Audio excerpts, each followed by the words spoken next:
Is it better to serve God out of love, or is it better to serve God out of fear? An age-old question. But what if I told you there was a third possibility that we often don't explore? There's a medrash on this week's Parsha that says, B'shosha mesu shnei b'nei Aaron, when the two sons of Aaron perished, Amru malache Acharei sifnei HaKadosh Baruch Hu, the ministering angels came before God and said, Im Cain, if you sanctified yourself and struck fear into the hearts of the Jewish people and awe into their hearts by taking the lives of these two people who trespassed into the sanctum, to the holy sanctum, Im Cain, lama karata liyisra es hayam. Why did you have to split the Red Sea, split the Yam Suf, to inspire fear and awe into the hearts of the Jewish people? Why do we need so many different instances? What is to gain by all these mass demonstrations of God's power that we need one after the other after the other? And what do the other angels respond? Heshivu srafe mala, hashivenu Hashem elecha v'nashuva, charei shemenu kikedem. God, if you return us to you, we will return and renew the days of old. Imagine I ask you a difficult philosophical question and your response is saying, Hashivenu Hashem. That's not really a good response. What are the angels saying back? What are the second pair of angels saying back to the first pair? What kind of response is that? What does that even mean? So Rav Aaron Yosef Kurtz, my great-great-great-grandfather, I think I got the genealogy right there on the Mount of Greats, in his Sefer Sakan Aaron, he offers an answer. And he says, Daide misas b'nei Aaron, hoylehem rak yiras ha'onesh. When the two sons of Aaron in the Parsha, when they died, and the result was it evoked a feeling of fear and dread of the might and power and vengeance of God. It evoked that kind of feeling into the hearts of the Jewish people. But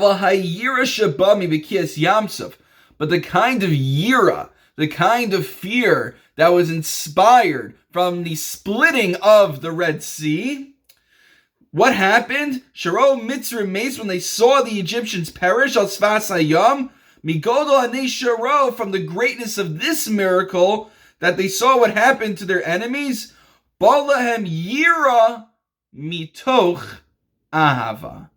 They were inspired, literally, a fear that is born out of love, that was born out of appreciation for what God did for them. And often we always have this dichotomy in Jewish thought.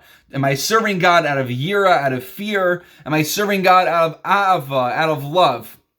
But really, I would say, and perhaps this is what he's saying as well, is that it's not enough to serve God just out of yira, and it's not even enough to serve God just out of ahava. But perhaps the ideal is to serve God with a yira mitoch ahava, a fear that is born out of love, which I would translate as reverence. Reverence for God. And what reverence does is it takes the best of both worlds, the best of what ahava has to offer, the best of yira. It keeps our love and our enthusiasm for Hashem, our intrinsic motivation to serve Him, but at the same time, it also keeps us in line with the understanding that Hashem is in charge and Hashem is the ultimate power. And it avoids the pitfalls of both. It avoids the pitfalls of just yira on its own. Yira on its own is just a transactional relationship. Okay, I serve God because He rewards me. I don't disobey God, so I don't get punished. And then ahava on its own without yira, that pitfall can lead to frivolity. It could lead towards a relationship that's not governed by the laws, by halacha, and by the policies that Hashem sanctioned and mandated to us. And so what we're looking for is not just ahava, not just yira, but a fusion of those two aspects to form a relationship of reverence with Hashem, to revere God. And And he continues and says, now we can understand the Medrash. Da malachim lo chilku ben yiras onish yiras ahava. The angels, they didn't understand the nuances between the different kinds of yira and ahava, valkein shalu, and that's what led them to ask, why did you then have to split the sea if you already killed the sons of Aaron to sanctify your name? Because they didn't understand that what happened at the sea wasn't just fear, but it inspired awe, appreciation, and reverence for God that fear itself does not accomplish. And when the angels responded, they said, Hashivenu Hashem Elechem Neshuva. They weren't just singing to put away the Torah, but there was a message in there as well.